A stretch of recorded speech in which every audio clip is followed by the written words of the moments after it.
what would happen if I removed sugar for 28 days instead of I'm going to remove sugar for 28 days, or I'm going to stop having this for 28 days. And the other thing that that sense of curiosity does is it opens up the space for you to decide. And the more that we're in that place where we get to decide what we want to do, then we get to be more empowered around that decision. It doesn't have to be this forced decision. We don't have to do this. We get to do this. We choose to do this. And that is so much more exciting and a way that we can actually learn more about our bodies. We can get more intuitive around what is that response. Are you ready to bring your dream body and health into life, but just can't seem to keep the motivation going? And is it finally time to address the self-sabotage and the unwanted eating behaviors such as binge eating, emotional eating, and nighttime eating that you know are getting in the way of your goals? Do you ever wonder what it would take for you to feel in control of your rituals so that you can stay consistent and see results? Welcome to this week's special Make Peace with Food Minisode on the Fall in Love with Fitness podcast, where you'll learn how to overcome unwanted eating behavior and other self-sabotaging habits by shifting your nervous system so that your body works with you instead of against you. I'm your host, Sherry Shaban, and with each episode, I am honored to be your coach and guide in the journey to make peace with food and find food and body freedom so that struggle with weight is a thing of the past. When you tune in every Thursday on the Fall in Love with Fitness podcast, you'll catch the latest conversation on unwanted eating behaviors and learn how to shift the nervous system, rewire the brain to new patterns, and end the food and body obsession so you finally feel relaxed and no longer confused around food. Now, before we begin, I want to quickly invite you to grab a free copy of my Food Freedom ebook that I have for you at makepeacewithfood.com. And if you find that this conversation resonates with you today, then I also want to invite you to join our free Make Peace with Food Facebook community at myfoodfreedomlifestyle.com, where you can connect with me and my team directly. The links are in the show notes. And of course, if you know somebody who you feel could benefit from these conversations and discussions, make sure to share this podcast with them too. All right, athletes, now let's get into it. Today, I'm going to be talking to you about the 3 steps to take to overcome sugar addiction. And actually, you can take these 3 steps to overcome any addiction that you have towards something that's standing in the way of your results. So if you're noticing that you're tending to drink a little bit more during the week, or maybe overeat during the week, or nighttime snack, which is one of the things that really gets in our way, if you're noticing any of these tendencies, then you really need to tune in today. And it's really simple.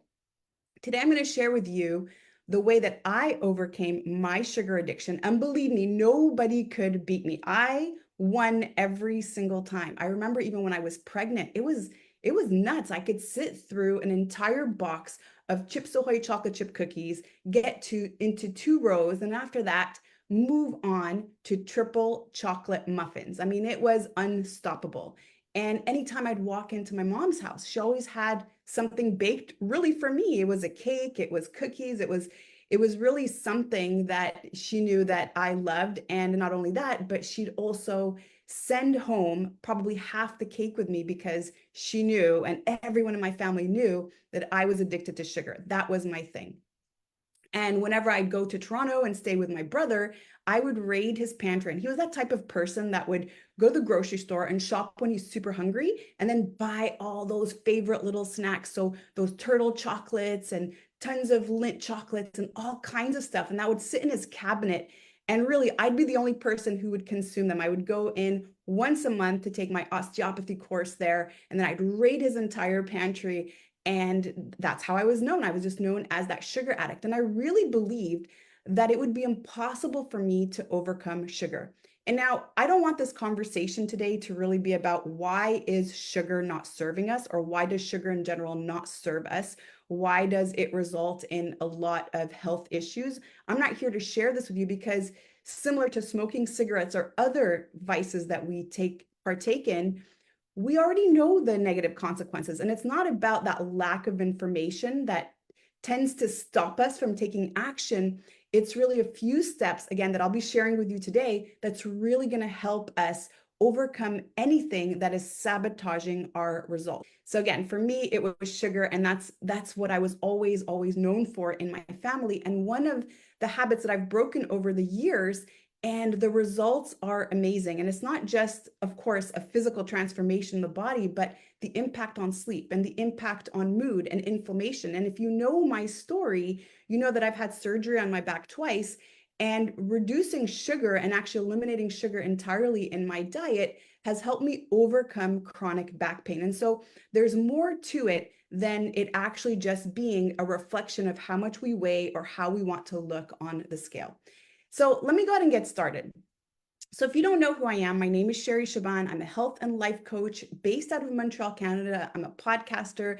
I'm the podcast host of Fall in Love with Fitness, which is top 3% of all podcasts worldwide. And what I love so much about this project is, first of all, it's a project of passion. But what I really help people do through the conversations that we have on the podcast is help people really fall in love with the process of just committing to themselves in a way where there is self-love as the motivation. And why that's important is because this is really going to be the energy behind what I'll be sharing with you today. So the 3 steps to overcoming any addiction, and more specifically today we're talking about sugar addiction, is number 1, conviction. So you don't know what you don't know. And oftentimes the reason why we do anything, the reason why we commit to any goal, is most often because we're not okay with how we look in our physical body. It's oftentimes almost a feeling of self-disgust or not enoughness that actually has us try to move towards a goal. So it becomes a negative energy that we're using to get to the other side, where we will finally be okay with ourselves, where we'll finally be in love with that process. And what we're doing is moving towards this outcome where we're going to be moving towards joy. And that never works. If right now I am punishing myself through restrictions, food restrictions, or forced exercise, then I'm actually hoping that one day through this form of punishment, I'm going to get to a place of joy. And that is an insanely difficult match. And that's why oftentimes we don't tend to reach our goals in that way. So what we actually need to do is start with conviction. And conviction is belief. It is that strong foundation that we're going to build that's going to give us that why. And we always hear about this. You have to have a strong why if you're really going to commit to your goal. But by really learning what is behind maybe some of the health issues that you are facing at the moment, what is behind some of maybe the difficulties that you are experiencing in your health, what could be that big reason, and what is the impact that that vice is having on you, then it becomes so important that you're able to actually stick to it, that you're able to make sure that no matter what happens, no matter how many times you falter, whatever obstacles come in your way, you'll always stay committed. And so a great thing that I will introduce to you and maybe even invite you to do is check out documentaries. Don't just make the reason why you're wanting to stop sugar about your weight or about your physical body. Dig deeper. Why else? What else could it be getting in the way of? And I want you to explore the impact on your sleep, the impact on your mood, the impact on concentration, the impact also around gut health and chronic inflammation. All of these things become very powerful. And of course, if you do have any chronic illnesses in the family, if you have a family history of diabetes or any other diseases or cancer, then just knowing that by eliminating these things in our diet and in our nutrition is going to help reduce that probability of you also following that same pathway as maybe some other family members have. And so watching documentaries, for example, on Netflix or on Prime or on any of the channels that you are currently subscribed to, just looking for that information, get that information without that self-judgment place. And it's not about self-judgment. Again, we don't know what we don't know. And if we're going to build that powerful why, then it's really important that we understand why we're doing it. And the reason is much deeper than just wanting to transform that physical body. So number 1 is conviction. Before you start doing anything, dig deeper, get that science, get that knowledge, get that belief in yourself that gives you that strong foundation that no matter what will happen, you'll always stay commitment. And then number 2, and the most important thing, is curiosity. You notice that nowadays, anytime we have a health goal, or if it's the New Year's resolution, we always say something like, I'm never going to do this again, or I'm never having this again, or I'm never eating that again, or I'm never having carbs again, or I'm never. And it's this absolute commitment and placement of pressure that we have on ourselves, where we almost put ourselves in a situation where it becomes all or none. There's so much pressure on ourselves to actually stick to that. And what we've actually stopped doing is being curious. When we were kids, we were curious about everything. What would happen if I touched this? Or if my parents told me, don't do this one thing? Well, what would happen if I did it? We always were led by a sense of curiosity. And there was no pressure around that curiosity. It was fun. It was exciting. It was all about discovering what would happen if I tried this thing, or what would happen if I stopped doing this other thing. And so the next step towards moving to releasing that addiction with sugar is approaching it with a sense of curiosity. And what would happen if for 28 days I removed sugar from my diet? I could decide then later what I wanted to do. But the most important thing is after these 28 days, I'm going to learn what's going to happen. Is it going to serve me? Is there going to be absolutely no change? How will that impact my digestion? How will that impact my elimination, my sleep, my mood, my concentration? All of the things that are going to start to influence that quality of life.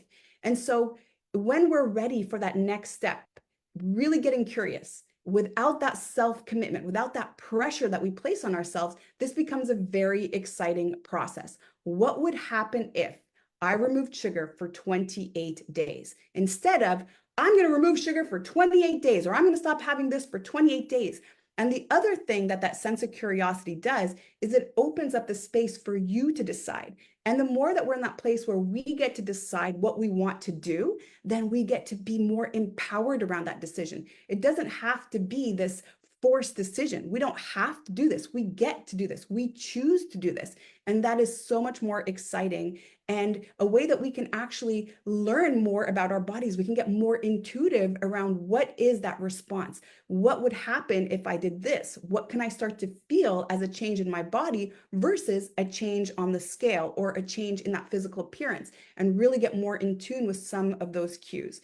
And so getting really curious also helps us stay committed in that way, stay excited in that way. And again, without that pressure of it being all or none, or without getting disappointed in ourselves if we do tend to slip up, which most often, again, is the reason why we tend to just throw in the towel. When anytime we see that little slip up or that little mistake, we tend to just give up on that commitment. And then finally, the last thing is really to be completely committed. And commitment comes from language. It's from how we say things, how we actually show up in certain ways. So instead of, for example, using words like, I'm trying to stop sugar, or I think I want to try to, or maybe I will, when we actually are committed, we are fully in that place of certainty. We're using words that acknowledge that we are fully committed to that thing that we're doing, and we are unwavered. I've stopped sugar for 28 days. I am not eating sugar for 28 days. And the more that we say that, the more that, again, psychologically and emotionally, we can get behind our decision, again, in a way where it doesn't feel forceful. We're just so in tune with that decision and where it is that we're wanting to move towards. And now commitment is also really important because commitment is also preparation. And so if I'm going to release sugar for 28 days, then I need to be prepared. What happens in the evening when I generally have that craving? What will I have instead? Maybe I can pick up some herbal teas. Maybe I can substitute it with something else. Maybe I can start to maybe look for other things that I enjoy that give me that same satisfaction and allow me to really just be able to serve that craving without, again, having to turn towards sugar. So the more you empower yourself in that way, maybe that is having more fruit in the fridge, or maybe that's having that sweet tooth, or adding cinnamon or something to your meal to really bring in that natural sweet flavor without actually adding any added sugar, then you're able to stay more and more committed and more focused. And this process becomes much more enjoyable.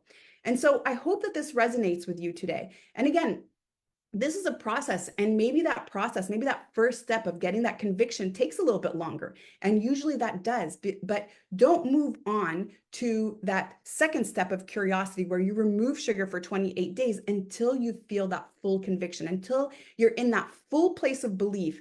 You've armed yourself with all the information that you need to know in order to stay committed. You know the negative consequences. You know what serves you and what doesn't serve you. You've taken enough time to make that commitment to yourself, to maybe even declare it to other people before you take action. And then when you're ready, really set this up in a fun way. Maybe even bring other people along the ride with you. Maybe it is your partner. Maybe it's your kids. Maybe it's your family members that are going to be joining in as well. Well, what would happen if for 28 days we removed sugar? Let's just see what happens without that pressure. And after these 28 days, I get to decide whether I'd like to continue this or not. And again, get curious around what will the response be in my body? How will that affect other areas of my body and my lifestyle and also my health, besides just my weight and what the scale tells me?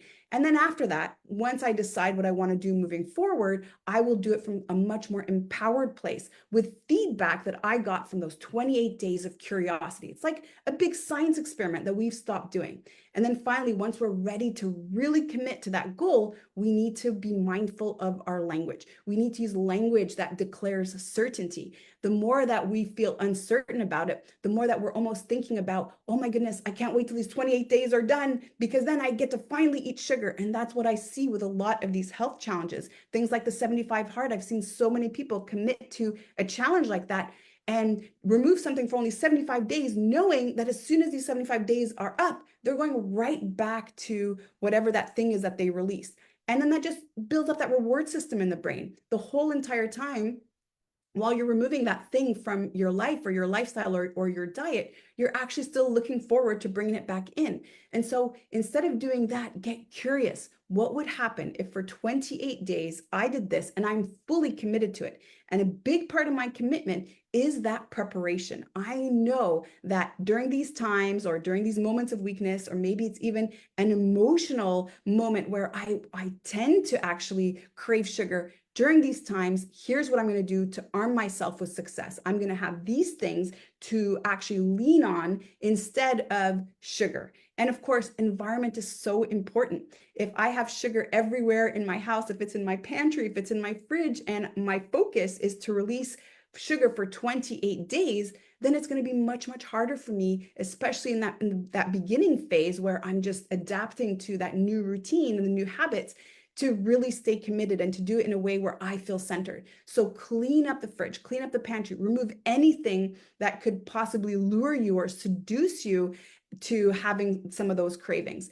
And finally, as just something I want to leave you with here, is anytime you break a habit or anytime you're maybe removing something from your diet or making some changes, expect that voice in the head to come up and say, what are you doing? Why are you doing this to us? We love this. But wait a minute, just a little bit won't hurt. Expect that voice to come up because it happens every single time. Every time we change any habits, we're changing the chemistry in the body. And when the body is not getting those regular chemical feedback and communications it normally is used to, which is through the form of hormones, it then starts to bring up the thoughts of resistance. Why are we doing this? Let's not change. And then change starts to feel very difficult. So expect those thoughts and know that they are going to last for about 5 minutes, for about 5 days rather. And also, when the thoughts do come up, they're going to be in a pattern of 5 minutes. If you can withstand those 5 minutes, then you're going to be able to just ride that craving. So again, think of 5 and 5. It takes 5 days for you to really stop all those thoughts. But when those thoughts do come up, it's going to take 5 minutes for them to calm down and to have that craving pass. So give it a moment, be patient, maybe start the clock so that you know it's going to be 5 minutes when those cravings start, and then give yourself that opportunity after 5 days to start to adapt to those new habits. And so I hope that this has served you today. And if you're listening in today and wondering why it's been maybe that roller coaster ride of being addicted to sugar and other foods that offer high energy or maybe even offer a quick burst of flavor and processed foods in just those first few seconds, then I want you to explore what could be behind it. Most oftentimes there's a trigger behind it, and it's generally a coping mechanism. And so if you're feeling that you're ready to release that coping mechanism, if you feel like you are ready to really just get curious around why it is that you're most oftentimes on the wagon, off the wagon, and staying committed to your goals almost looks like this roller coaster ride, then I invite you to get on a free 30-minute strategy call with me and let's unpack this. What was behind it? When did it start? And could there be a nervous system issue involvement here at play? Because most often it is. There is a nervous system issue involvement that actually drives us to binge, that drives us to crave those high energy foods. And so you're going to see that I've actually put a link to my calendar below. And again, get on a 30-minute free discovery call with me and we'll unpack this. And there's no obligation to move forward. It's really just for you to know whether or not there is a nervous system issue at play here. So with that, I wish you a beautiful rest of your day. And then I will see you next week where I'm going to share a little bit more around how we can start to release these addictive behaviors and patterns. I'll see you then. Thank you for listening to this week's Make Peace with Food minisode on the Fall in Love with Fitness podcast. If this has resonated with you today, I want to invite you to subscribe to the show so you never miss a beat. And if you know someone who could benefit from this conversation, then please share this episode with them. Let's work together to help as many people as possible make peace with food and fall in love with fitness. And by the way, I need to mention that if you rate and review this podcast on iTunes and send over the screenshot to Sherry at sherryshaban.com, you'll receive a $500 voucher to join me at one of my upcoming retreats or to use it in our Make Peace with Food coaching program. And don't forget to visit myfoodfreedomlifestyle.com to join the free Facebook group for more resources. And remember, athlete, you are an inspiration. I cannot wait to hear your story.